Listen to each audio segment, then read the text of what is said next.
আর গায়ে ছিল শার্টটা বিমানের অয়েলের গন্ধ আসছে।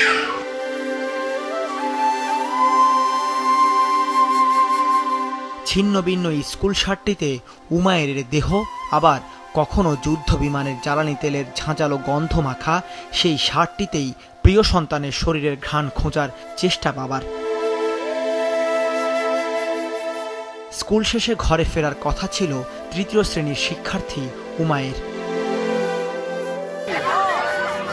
তবে গেল সোমবার যুদ্ধ বিমান আশ্রে পড়ে উমায়েরদের ক্লাসরুমে। পুড়ে যায় ছোট্ট শরীর। এরপর আর ফেরা হলো না তার।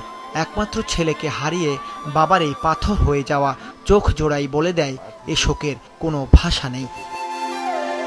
সামনে বসে সম্ভবত খাবার খাচ্ছিল, ক্লাস শেষ, কোচিংয়ের ক্লাস শুরু হবে, মাঝখান সময় আমার ছেলেটা মানে খাবার খাচ্ছিল, খেতেও পারে না,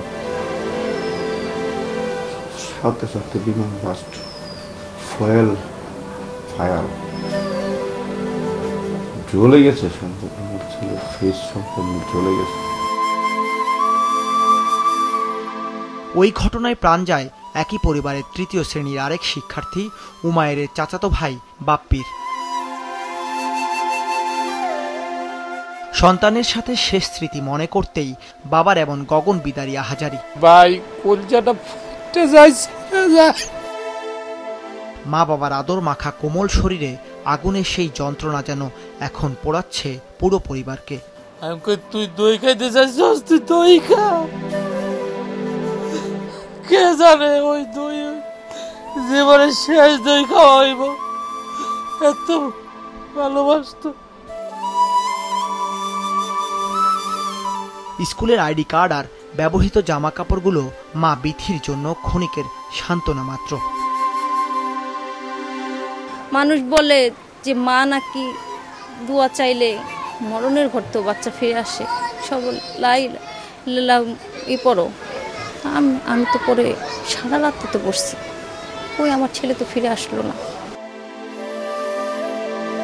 এই পরিবারের প্রাণ হারানোর তালিকায় আরেক শিশু চতুর্থ শ্রেণীর শিক্ষার্থী মাহিত হাসান আরিয়ান। মাহি তার বাপ্পি উমায়ের সম্পর্ক চাচা ভাতিজার হলেও কাছাকাছি বয়স হওয়ায় তারা ছিল বন্ধু, সহপাঠী, খেলার সাথী।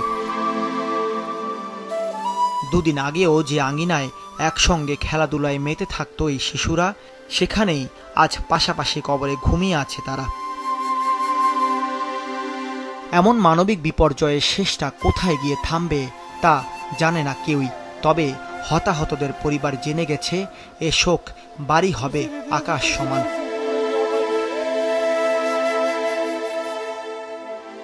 দাউদ হাসান, মাছরাঙা সংবাদ, ঢাকা।